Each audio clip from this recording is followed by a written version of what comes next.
당신 안에는 지금까지 참고 견디며 살아오느라 묻혀버린 또 다른 버전의 당신이 있습니다.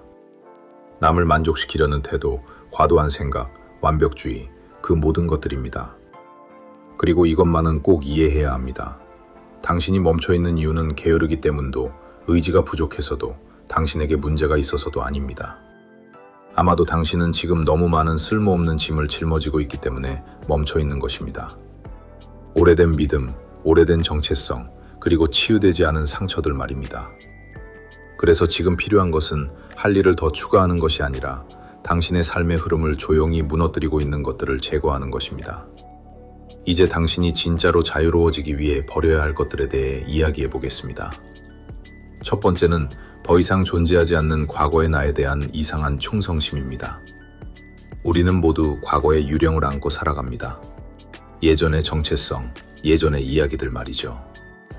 하지만 더 이상 맞지 않는 옛 모습에 계속 집착하는 것은 성장의 숨통을 스스로 조이는 가장 빠른 방법입니다. 당신의 신경계는 여전히 성장이 아니라 생존에 맞춰져 있을 수도 있습니다. 그것은 대부분 어린 시절에서 비롯된 것입니다. 하지만 과거에 작아져야 했고, 조용해야 했고, 드러나지 않아야 했다고 해서 지금도 그래야 하는 것은 아닙니다. 당신은 변해도 됩니다. 스스로에게 변할 수 있는 허락을 주어야 합니다. 당신은 스스로에게도, 그리고 당신을 사랑하는 사람들에게도 낯설게 느껴질 만큼 변해도 괜찮습니다. 우리의 무의식은 새롭게 창조하기보다 반복하도록 설계되어 있습니다. 그래서 의도적으로 변화를 선택하지 않으면 우리는 같은 버전의 자신을 계속 반복하게 됩니다. 만약 과거가 지금의 당신을 만들어내고 있다면 당신의 미래는 이미 예측 가능하며 사실상 끝난 것이나 다름없습니다. 내려놓는 것은 실패가 아닙니다. 그것은 과거의 나를 보내는 장례식이며 결국 당신을 자유롭게 만드는 과정입니다. 인생의 다음 단계는 과거를 버티며 살아남은 재활용된 당신이 아니라 완전히 새로운 당신을 요구합니다. 뱀이 허물을 벗지 않으면 결국 숨이 막혀 죽듯이 당신도 옛 모습을 놓지 않으면 자신의 꿈을 스스로 질식시키게 됩니다.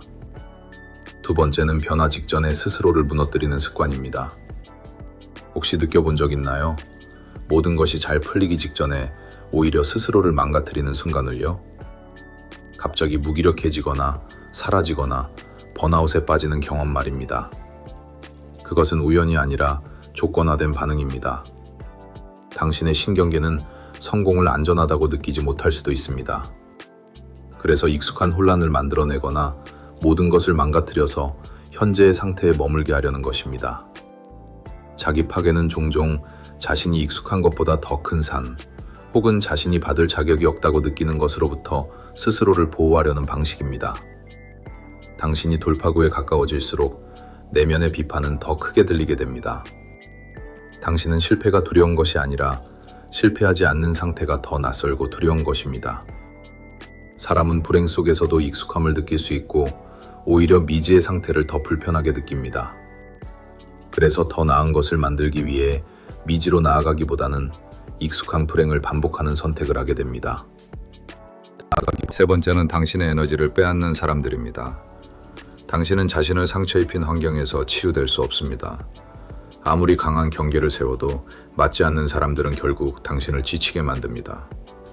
당신은 결국 자신이 허용한 만큼의 대우를 받습니다. 다음 삶의 단계에서 무엇을 받아들일지 스스로에게 물어야 합니다.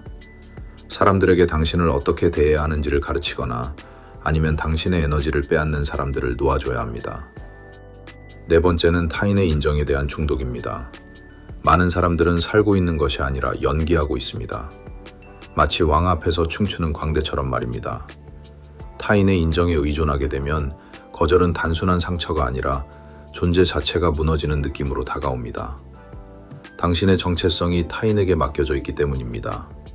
당신은 평생 동안 다른 사람이 너는 충분히 괜찮다고 말해주기를 기다려왔을지도 모릅니다. 하지만 사실 당신은 이미 충분한 존재입니다. 계속해서 남을 위한 역할을 연기한다면 당신이 되어야 할 사람이 될 수 없습니다. 그리고 조심하지 않으면 당신의 꿈은 점점 타인의 칭찬을 얻기 위한 방향으로 변질됩니다. 남을 만족시키는 것은 결국 자신을 버리는 것입니다.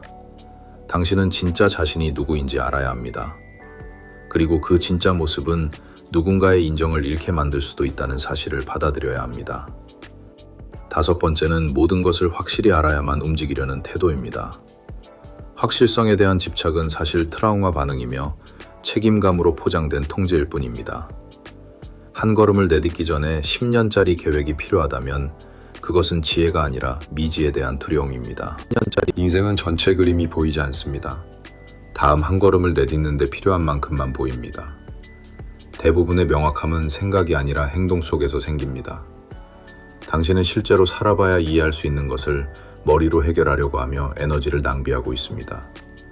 그래서 계속 과도하게 생각하게 되고 더 혼란스러워지는 것입니다.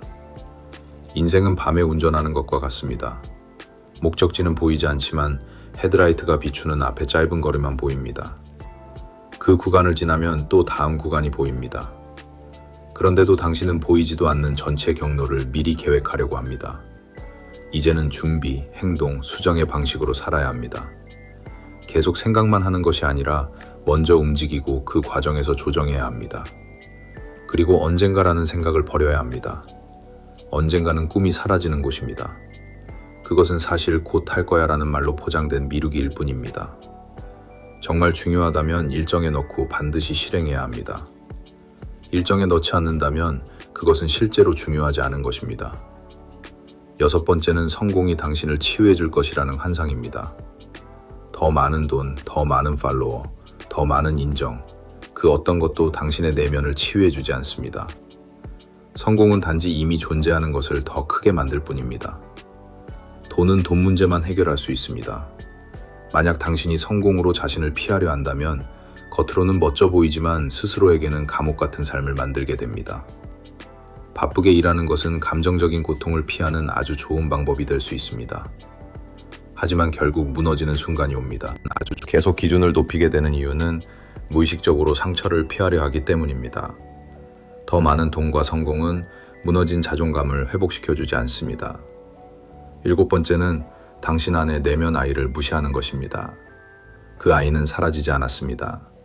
당신이 두려워할 때, 과하게 반응할 때, 과하게 생각할 때, 혹은 아무것도 하지 못하고 멈출 때, 바로 그 아이가